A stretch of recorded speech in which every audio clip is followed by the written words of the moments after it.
ito na po siya. Sarap-sarap niya. Welcome to my channel again. Camel meat recipe tayo ngayon. Ito na po siya ngayon. Ang ating masarap at malinamnam kung sanay kayo sa hodyo na pagkain. So, makakain po ninyo to. Pero kung hindi kayo sanay, edi good luck. Pero masarap siya talaga, in fairness. Yung camel, masarap siya. Ayan pa siyang meat din niya. Ayan, para kuluan ko lang po to siya. Tapos pinakupsan yung pinapalabas yung mantika ba, yung gano'n ba. Lagi ko siya konting mantika or olive oil. Tapos parang pinipito-prito ko lang siyang konti. Pinipressure cooker ko muna siya kasi yung lambot niya, yung meat niya malambot, hindi yung kakain tayo matigas, diba? Kasi matigas pa siya sa baka ang camel kapag hindi mo pinipressure. Kaya ito na po siya, ang ating camel meat.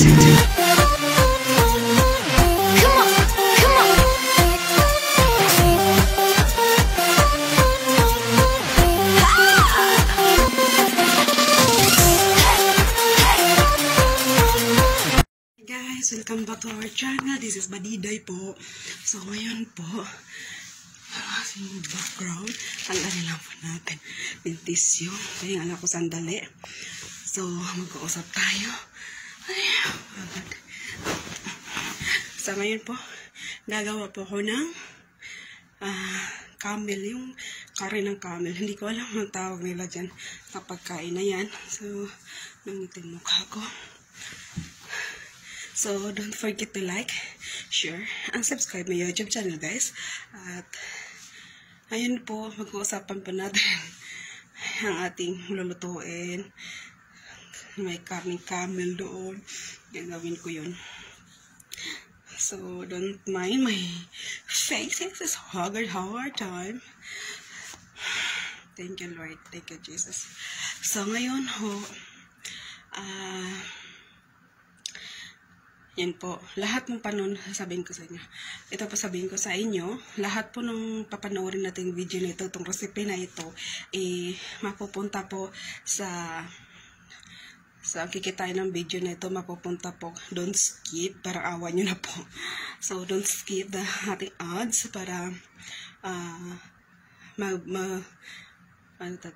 para makapag-abot tulong tayo sa mga taong nangangailangan na nasa lantang bagyo. Alam naman natin na parang buong Pilipinas nata, no? Or sa Luzon part talaga. Ang hirap talaga, no? Na mapalad pa rin tayo na nasa taas ng bundok or malayo sa trahedya, malayo sa pangyarihan ng trahedya na ito, di ba, babangon din tayo mga Pilipino pa, di ba? Ano tayo, palaban, yung palaban. So, lahat po nakikita ng video na ito, abot ko tulong sa GCPC Church. Sila po namimigay ng ayuda para sa ating mga tao, mga kababayan na sa lantang bagyo, na Ulysses or ano pang bagyo, Rolly ba yun? Basta mga ganong bagyo. So, ang sakit isipin, pero kailangan natin sila tulungan din. Kasi nga, bapalad pa rin tayo kasi dati, balit pa ako nakaranas kami ng ganyan, pero ngayon, sa awa naman ng Diyos, hinaon kami ng Lord doon sa Ehipto, na kung saan puno ng pagsubok, puno ng trahedya, pero ngayon, awa ng Diyos. So, nag-level up. So, lahat ng hikitain ng video na ito, mapupunta po sa mga taong nasa lanta ng bagyo.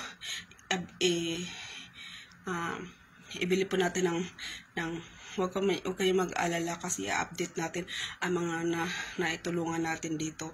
So, bilhin natin sila ng pagkain, gamot, kung ano pang vitamin sa mga bata kasi maraming bata nagkakasakit, maraming din batang yung mga taong namatayan din sila na yung mga mahal sa buhay sa trahedya. So, namatay doon sa bagyo. So, marami tayong nabalitaan na gano'n nangyayari. So, ngayon ay iabot natin sa kanila. So, don't skip ang video na ito sa ating mga recipe na ito. Ipapakita ko sa inyo. Buong puso ko po ito iaalay doon sa mga taong buong taong nangangailangan ng tulong, hindi lang sa akin, so di sa buong Luzon or Visayas, Mindanao man yan, kung nangangailangan, ibibigay po natin. Kaya gumagawa ko ng paraan para matulungan natin mga tao na ito. So meron naman akong sweldo, meron naman akong konting naabot sa pamilya ko, so time na rin na i-share your blessing to each other sa pamagitan ng video na ito, na ba? Kasi hindi biro ang kanilang naranasan. So kung meron kayong puso, i-insert ko yung GCP sa church, kung saan sila namimigay ng ayuda sa mga taong sa Lantang Bagyo. Kung nais po niyong tumulong, i-insert ko sa video ito ang kanilang fan page or kanilang contact number, fan page na lang, kanilang fan page na sila kontakin. Kung meron kayong mga damit dyan na hindi nagagamit, mga pagkain na nakastock, so ibigay natin, no? Hindi lang financial, kundi kung meron naman kayo sobra-sobra dyan sa inyong mga tahanan, or mga lumang damit, kumot, or ano pa, mga banig, mga mga higaan, mga ganun, mga unan-unan. So ibigay natin sa kanila. So sabi ko nga, yung video na ito, don't skip, huwag nyo i-skip po yung video na ito, kasi po ibibigay natin to sa mga tao na nangangailangan. So taos puso po akong kumakatok sa inyong mga puso na tutulungan natin sila na makahaon sa kahirapan, makahaon sila sa kanilang buhay, na makatayo uli sa pamagitan ng video na ito. So itutulong po natin sa kanila. Kaya maraming salamat guys, and don't forget to click the notification bell. Don't forget to subscribe and click the notification bell, and like and share and comment the description box para sa ating mga recipe pa upcoming. At itong recipe na itong video na ito ay mapupunta doon sa mga tulong na nangangailangan sa atin, hindi lang sa akin kundi sa ibang tao. So magluluto na po tayo, at ngayon nagpapahinga lang ako sandali, papakita ko sa inyo. Nakahanda ng aking lulutuin. So is 11 o'clock in the morning here. Ang kailang lunch is 3 o'clock. So, matagal yun lulutuin. Kaya, nag-showering. So, excuse me. So, din nga po, sabi ko pa nga, don't skip. Please, awa na po ninyo. Bigay nyo na lang po to sa mga taong nangangailangan ng tulong natin. So, kaya kung makatok sa inyong mga puso, I need your help, I need your support, I need your all of this video. Nakikitain, mapupunta doon sa mga taong nangangailangan. Kaya, itong recipe na ito, para sa kanila. Hindi, para sa kanila at para sa inyong nanonood. So, kasi malaking tulong din to sa kanila. Kaya, let's start.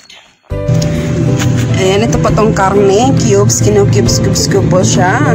Kailangan natin ng ating mga ingredients, bawang, ginger, luting lemon, tsaka kamatis, onion, green chili fresh. Ayan, ang ating mga spices, gaya ng mga ginagawa kong spices, cloves, cinnamon stick, mga masala, red chili powder, cumin seeds, bell pepper whole, fresh lemon, lemon dried. Ayan, ano muna natin, i-pressure cooker muna natin ang ating meat, kasama na yung ating mga ibang ingredients natin, ang ating mga ibang spices natin, mga dried spices natin, mga whole spices natin, nilalagay na po natin siya. Kunting asin lang po para sabay natin sa pag-pressure cooker para malambot siya ang ating rice. Meat niya, kukunin naman natin ang sabaw niya at iluluto natin doon sa ating kanin din. Ayan, mag-isa tayo ng olive oil. Maglagay tayo ng olive oil, onion. Yan ang ating onion. Sasota natin na slice ang ating onion. Depende sa inyo kung mahilig kayo sa maraming onions, mahilig kayo sa maliliit na onions, or the long natin, ang ating ginger and garlic paste. Nilalagay na po natin siya. Ayan ang ating cumin seeds whole. Ang ating mga laurel, mga ganon, mga spices natin.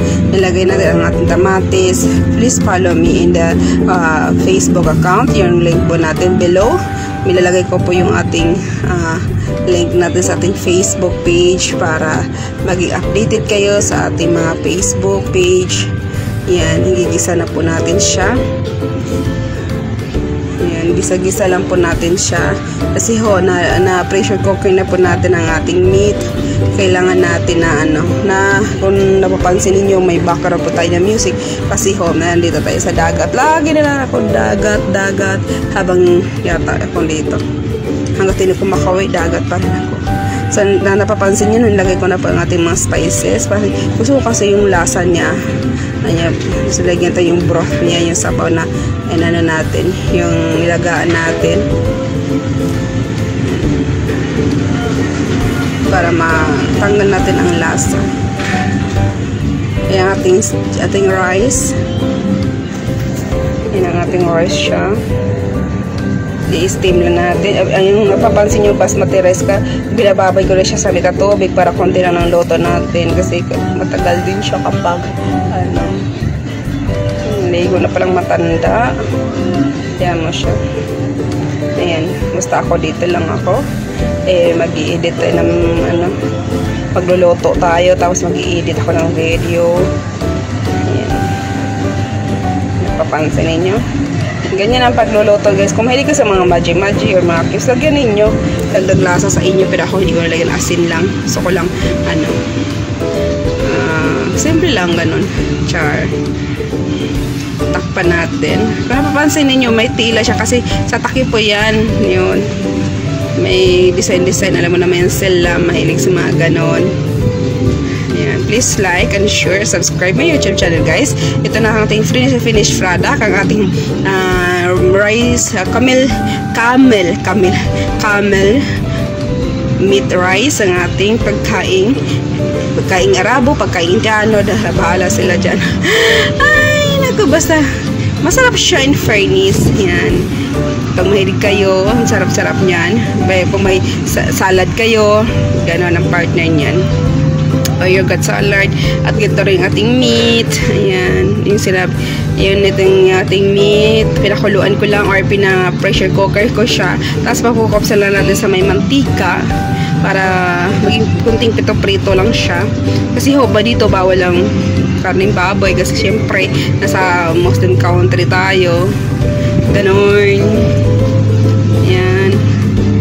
Sarap-sarap niya. Nasarap yung papakain. Lalo na may salad. Yan ang partner ko Pag na-partner ko siya. Ayan. Sarap-sarap niyan, guys. Akala nyo pa? Please like and subscribe my YouTube channel, guys. And don't forget to comment on the comment section below. And please follow my social media account. Thank you. Bye-bye.